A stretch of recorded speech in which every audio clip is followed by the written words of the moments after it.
تھوڑی تفریح کر لی تو طبیعت بھی بحال ہو گئی۔ میں زبردستی مسکرا دیا، مگر میرے دل میں کچھ اور ہی چل رہا تھا۔ اسی رات کے تقریباً 2 بجے جب سب گھر والے گہری نیند میں سو رہے تھے، میں لیٹا ہوا تھا کہ ایک مانوس سی آواز نے میری نیند اچک لی۔ میری آنکھیں فوراً کھل گئی، دل جیسے زور زور سے دھڑکنے لگا۔ میں نے فوراً ارد گرد دیکھا، میرا کمرہ بند تھا، کھڑکی بھی اچھی طرح لگی ہوئی تھی، مگر یہ وہی پائل کی آواز تھی جو میں وادی زیارت میں 2 راتوں سے سن رہا تھا۔ میں سیدھا بیٹھ گیا، سانس پھولی ہوئی تھی، کمرے کی دیواروں پر نظر دوڑائی مگر کچھ نظر نہیں آیا۔ آواز پھر آنا بند ہو گئی۔ میں نے سوچا شاید یہ میرا وہم ہو، مگر اندر سے ایک آواز مسلسل کہہ رہی تھی، نہیں احمد، یہ وہم نہیں، یہ کچھ اور ہے۔ اگلے دن بھر عجیب سی تکن طاری رہی، حالانکہ میں نے کوئی خاص کام نہیں کیا تھا۔ چہرہ زرد، آنکھوں کے گرد سیاہ حلقے اور ذہن میں مسلسل ایک ہی بات، وہ پائل۔ امی نے پوچھا، طبیعت ٹھیک ہے؟ میں نے بس اتنا کہا، ہاں تھوڑا سا سر درد ہے۔ مگر یہ سر درد دن بدن بڑھنے لگا۔ ہر رات وہی وقت، وہی آواز، کبھی دروازے کے باہر، کبھی کمرے کے کونے میں، کبھی کھڑکی کے پاس، جیسے کوئی میرے آس پاس چلتا ہو، دیکھتا ہو مگر نظر نہ آتا ہو۔ اب تو یہ حالت ہو گئی تھی کہ میں رات کو سونے سے ڈرنے لگا تھا۔ نیند آتی بھی تو بار بار ڈر کر جاگ جاتا، اور جب آنکھیں کھلتی تو پائل کی آواز پھر سنائی دیتی، جیسے کسی نے میرے کانوں کے اندر بجا دی ہو۔ یہ آوازیں، یہ خوف، یہ غیر مرئی موجودگی، میرا ذہن مفلوج ہوتا جا رہا تھا۔ اب مجھے یقین ہونے لگا تھا، کچھ ہے جو میرے ساتھ وادی زیارت سے لوٹی ہے۔ پائل کی وہ آوازیں اب میرا معمول بن چکی تھی۔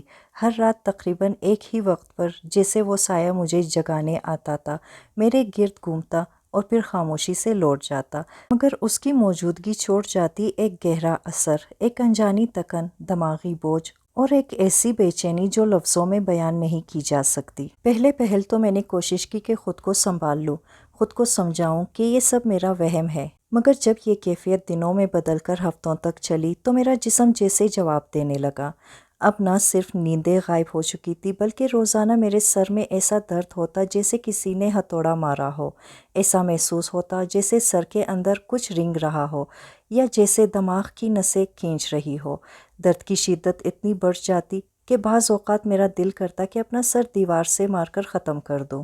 امی میرے چہرے پر اترتی زردی اور آنکھوں کے گرد سیاہ حلقے دیکھ کر پریشان ہو گئی۔ انہوں نے مجھے فوراً مقامی ڈاکٹر کے پاس لے جانا شروع کر دیا۔ ڈاکٹر نے خون کے ٹیسٹ کروائے، بلڈ پریشر چیک کیا، حتیٰ کہ نیند اور دماغ کے اسکین بھی کروائے، مگر ہر رپورٹ بالکل نارمل آتی۔ ڈاکٹر کہتا، احمد کو شاید دباؤ یا ڈپریشن ہے، نیند پوری کرے، فکر نہ کرے، سب ٹھیک ہو جائے گا۔ مگر مجھے خود معلوم تھا کہ یہ کوئی دماغی بیماری نہیں تھی، کچھ تو تھا جو میری روح تک اثر کر رہا تھا۔ میرا جسم بھاری، سانس پھولی ہوئی، دل گھبرایا ہوا، اور ہر وقت ایسا لگتا کہ کوئی میرے ساتھ موجود ہے پر دکھائی نہیں دیتا۔ رفتہ رفتہ میری حالت بگڑنے لگی، میں بستر تک محدود ہو گیا، کھانے کا دل نہ کرتا، بات کرنے کی ہمت نہ تھی، ہر وقت کمبل میں لیٹا بند آنکھوں کے ساتھ پڑا رہتا، اور اندر ہی اندر اس خیال سے لرزتا رہتا کہ کب وہ پائل پھر بجے گی۔ یہ صرف سر درد یا کمزوری نہیں تھی، یہ کسی اور جہاں سے آئی ہوئی چیز تھی جو مجھے اندر سے کھا رہی تھی۔ مجھے اب یقین ہو چلا تھا، یہ بیماری نہیں، یہ سایہ ہے، کوئی ہے جو میرے ساتھ لگا ہوا ہے۔ میری زندگی اب ایک کمرے، ایک بستر اور ایک سائے تک محدود ہو چکی تھی۔ پہل جو درد صرف رات کو آتا تھا، اب وہ ہر وقت میرے وجود پر طاری رہنے لگا تھا۔ آنکھیں کھولنے کی ہمت نہ ہوتی، جسم اتنا کمزور ہو چکا تھا کہ بات کرتے ہوئے سانس چڑھ جاتی، جیسے سینے میں ہوا باقی نہ رہی ہو۔ امی کھانا سامنے رکھتی تو بس دیکھتا رہتا، کچھ کھانے کو دل نہیں کرتا تھا۔ ابو خاموشی سے ڈاکٹرز کے چکر لگاتے رہتے، مگر ہر بار جواب ایک ہی آتا، احمد کو کچھ بھی نہیں ہے، سب نارمل ہے۔ مگر وہ کیا جانے کہ میرے اندر کیا طوفان مچ چکا ہے۔ اور ان سب کے بیچ وہ آواز، اب وہ پائل کی آواز صرف رات کو نہیں بلکہ دن میں بھی سنائی دینے لگی تھی، کبھی آہستہ آہستہ میرے کمرے کے کونے سے، کبھی دروازے کے پیچھے سے، اور کبھی میرے بستر کے عین سرہانے سے۔ ایسا لگتا جیسے کوئی مجھ پر جھکا ہوا ہو، مجھے دیکھ رہا ہو، اور پھر دھیرے سے چلتا ہوا چلا جاتا ہو، مگر میری آنکھیں اسے کبھی دیکھ نہیں سکی۔ کبھی کبھی میری آنکھ لگ جاتی تو خواب میں وہی آواز آتی اور ایک دھندلی سی عورت جیسی شکل دکھائی دیتی، لمبے بال، سفید کپڑے اور پاؤں میں چمکتی پائل۔ جیسے ہی میں خواب سے جاگتا وہی آواز حقیقت میں بھی شروع ہو جاتی۔ اب یہ آواز نہ صرف میرے کانوں میں بلکہ میرے دل اور دماغ میں بس چکی تھی۔ کبھی میں کمبل کے اندر سر چھپا لیتا، کبھی تکیے سے کان بند کرتا، مگر آوازیں کسی طرح رکنے کا نام نہ لیتی تھی۔ مجھے اب اپنی موت کا احساس ہونے لگا تھا۔ کبھی کبھی دل میں آتا کہ اپنے ماں باپ سے معافی مانگ لوں، کیونکہ مجھے لگتا تھا کہ میں اب زیادہ دنوں کا مہمان نہیں۔ ایسا لگتا جیسے کسی اندیکھے پنجے نے میری روح کو پکڑ رکھا ہے اور وہ آہستہ آہستہ مجھے ختم کر رہا ہے، مگر میں بے بس تھا، اور سب سے زیادہ بے بس اس آواز کے سامنے۔ یہ صرف ایک پائل کی آواز نہیں تھی، یہ میری بربادی کا سندیسہ بن چکی تھی۔ اور پھر ایک دن جب میری ہمت بالکل جواب دے چکی تھی، میں نے وہ سچ کسی کو بتانے کا فیصلہ کیا، کسی ایسے کو جو شاید میری بات کو سمجھے، میری دادی۔ وہ ایک سحپرتی کمرے میں دھوپ چن چن کر آ رہی تھی اور میں حسب معمول اپنے بستر پر بے جان پڑا تھا۔ امی کھانے کا پوچھتی تو میں سر ہلا دیتا، مگر جواب نہ دے پاتا۔ زبان جیسے بند ہو چکی تھی، دل جیسے بجھ سا گیا تھا۔ اسی دوران میری دادی، جنہیں سب امی جان کہتے تھے، کمرے میں آئی۔ وہ میرے سرہانے بیٹھ گئی، میرے بالوں پر ہاتھ پھیرا اور دھیرے سے بولی، احمد بیٹا، کیا بات ہے؟ تم پہلے جیسے نہیں رہے، جو کچھ دل میں ہے مجھے بتاؤ۔ یہ آواز سنتے ہی میرے بند آنسو بہنے لگے۔ میں نے ٹوٹے الفاظ میں دادی کو سب کچھ بتا دیا۔ زیارت میں وہ پائل کی آواز، واپسی کے بعد اس کا پیچھا نہ چھوڑنا، راتوں کو سایہ محسوس ہونا، خواب میں سفید کپڑوں والی عورت، سر درد، کمزوری اور دن بدن بگڑتی حالت۔ دادی خاموشی سے سنتی رہی، نہ ہنسی، نہ ٹوکا، نہ مذاق اڑایا۔ پھر انہوں نے گہری سانس لی اور کہا، یہ معاملہ طبی نہیں، روحانی ہے۔ ہم کل ہی تمہیں ایک عامل کے پاس لے کر جائیں گے، وہ اللہ والے انسان ہے، انشاءاللہ تمہیں شفا ملے گی۔ اگلے دن فجر کے بعد دادی نے مجھے اٹھایا۔ میں بہت کمزور تھا، بمشکل چل پایا۔ ابو نے گاڑی نکالی اور ہم ایک قریبی علاقے کے معروف عامل مولانا عبدالغفور صاحب کے پاس پہنچے۔ یہ ایک پرانا سا کچا سا گھر تھا، مگر اندر داخل ہوتے ہی ایک عجیب روحانی سکون کا احساس ہوا۔ دیواروں پر قرآن کی آیت، دھیمی روشنی، اور سامنے ایک سفید داڑھی والے بزرگ جن کی آنکھوں میں عجیب سی روشنی تھی۔ مولانا صاحب نے میری حالت دیکھتے ہی کہا، بیٹا، کچھ کہا سنے بغیر ہی مجھے تم پر سایہ محسوس ہو رہا ہے۔ دادی نے انہیں مختصراً سب کچھ بتایا۔ مولانا صاحب نے میری طرف دیکھا، آنکھیں بند کیے، کچھ دیر کچھ پڑھتے رہے اور پھر زور سے پھونک ماری۔ اچانک میرا جسم جھٹکا کھا گیا، جیسے کسی نے بجلی کا کرنٹ لگا دیا ہو۔ مولانا صاحب نے آنکھیں کھول کر کہا، وادی زیارت سے ایک جن زادی تمہارے ساتھ آئی ہے، وہ تمہیں پسند کرنے لگی ہے اور وہ تمہیں چھوڑنے پر آمادہ نہیں۔ اسی کا سایہ تم پر ہے، یہی وجہ ہے کہ ڈاکٹر تمہاری بیماری سمجھ نہیں پا رہے۔ یہ جسمانی نہیں، روحانی تکلیف ہے۔ یہ سن کر دادی کا رنگ فق ہو گیا اور میرے جسم میں سرد لہر دوڑ گئی۔ مولانا صاحب نے فرمایا، گھبراؤ نہیں، اللہ کے کلام میں بہت شفا ہے۔ تمہیں روز دم کرنا ہوگا، کچھ وظائف پڑھنے ہوں گے اور 3 دن تک میں خاص عمل کروں گا، انشاءاللہ وہ سایہ ختم ہو جائے گا۔ میں نے ہاں میں سر ہلایا، کیونکہ اب میرے پاس اور کوئی راستہ نہیں تھا۔ مولانا غفور صاحب کی باتوں نے میرے دل میں ایک نئی امید جگا دی تھی۔ برسوں بعد یوں محسوس ہو رہا تھا جیسے کسی نے اندھیرے میں جلتی ہوئی شمع دکھا دی ہو۔ اب میں خوف سے نہیں، امید سے جینا چاہتا تھا۔ مولانا صاحب نے سب سے پہلے میرے لیے چند دم کردہ پانی کی بوتلیں دیے۔